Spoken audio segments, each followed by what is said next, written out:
Assalamualaikum warahmatullahi wabarakatuh. Baiklah, di sini saya akan menjelaskan tentang konflik Poso. Konflik Poso adalah sebutan untuk serangkaian kerusuhan yang terjadi di Kabupaten Poso, yaitu di Sulawesi Tengah. Konflik ini terjadi sejak 25 Desember 1998 hingga 20 Desember 2001. Peristiwa konflik Poso dimulai dari sebuah bentrokan kecil antar kelompok pemuda sebelum akhirnya menjalar menjadi kerusuhan bernuansa agama.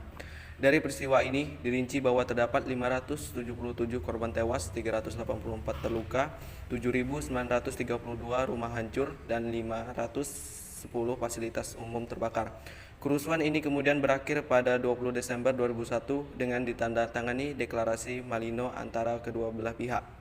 Latar belakang Kabupaten Poso adalah salah satu dari 8 kabupaten yang ada di Provinsi Sulawesi Tengah. Kabupaten Poso ini memiliki penduduk yang mayoritas Muslim, sedangkan mayoritas Protestan di dataran tinggi.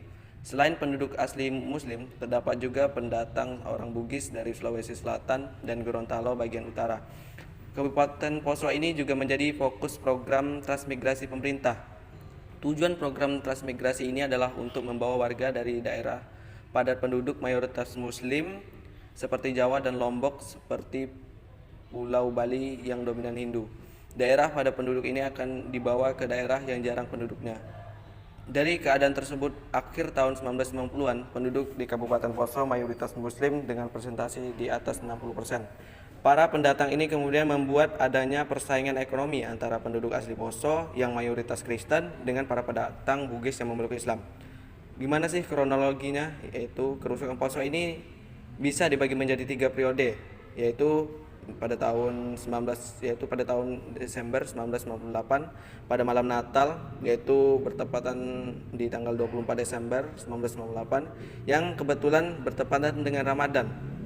Seorang pemuda asal kelurahan mayoritas Protestan di Lambongian bernama Roy Runtu Bisalemba menikam Ahmad Ridwan, seorang Muslim. Informasi yang tersebar di pihak Kristen menyebutkan bahwa Ridwan melarikan diri ke masjid setelah ditikam.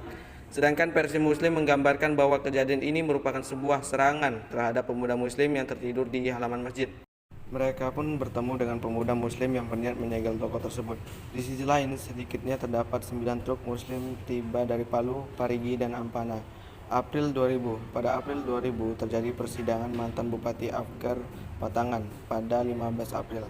Dimuat sebuah pertanyaan dari Cailani Umar, anggota DPRD Provinsi dari Partai Persatuan Pembangunan, bahwa akan ada lebih banyak kekerasan jika Damsik Jalani, calon bupati saat itu, tidak dipilih. Keesokan harinya, seorang pemuda Muslim mengatakan bahwa dirinya diserang oleh sekelompok pemuda Kristen.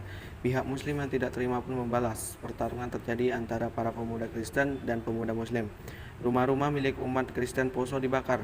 Pada 17 April, anggota Brimob tidak sengaja menembaki kerumunan massa yang menewaskan Muhammad Yusni dan Yanto, serta melukai 8 pemuda Muslim lainnya. Mei 2000, periode ini didominasi oleh serangan balasan kelompok Kristen terhadap Muslim. Berdasarkan wawancara yang dilakukan Human Rights Watch, para migran dari Sulawesi Selatan dan Gorontalo yang umumnya menjadi korban dari tindakan tersebut.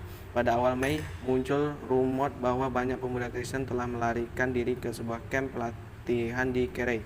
Pagi hari tanggal 23 Mei, sekelompok pasukan kelelawar hitam membunuh seorang polisi serta Sersan Mayor Kamarudin Ali dan 2 warga sipil Muslim, Abdul Syukur dan Bapa. Para warga Muslim juga telah menunggu di depan gereja. Aksi ini kemudian menyulut kemarahan para Muslim. Pada 28 Mei, serangan semakin meluas terhadap warga Islam. Sekitar 70 orang berlari ke pesantren terdekat, pesantren Wali Songo, di mana banyak warga Muslim dibunuh dengan senjata api dan parang. Orang-orang yang kabur pun berhasil ditangkap yang kemudian dieksekusi dan mayatnya dilempar ke Sungai Poso. Selain dari konflik Poso, setelah kerusuhan mulai mereda, Mabes Polri di Jakarta mendirikan Komando Lapangan Operasi. Melalui kebijakan ini, operasi militer di Poso dilaksanakan dengan berbagai sandi operasi. Pada tahun 2000 digelar Operasi Sadar Maleo. Pada pertengahan April 2004 terdapat Operasi Sintuwu Maroso. Satuan TNI dan Polri yang dimasukkan ke dalam operasi ini termasuk Brimob Polda Papua, Brimob Polda Kalimantan Timur, Brimob Kelapa II Bogor, dan lain-lain. Konflik Poso ini diakhiri dengan penandatanganan Deklarasi Malino 20 Desember 2001. Deklarasi Malino adalah perjanjian damai antara pihak Kristen dan Islam. Sebelum penandatanganan dirinci bahwa terdapat 577 korban tewas, 384 terluka, 7.932 rumah hancur, dan 510 fasilitas umum terbakar. Kemudian pada Mei 2000 diklaim bahwa terdapat 840 mayat warga muslim ditemukan. Sekian, terima kasih.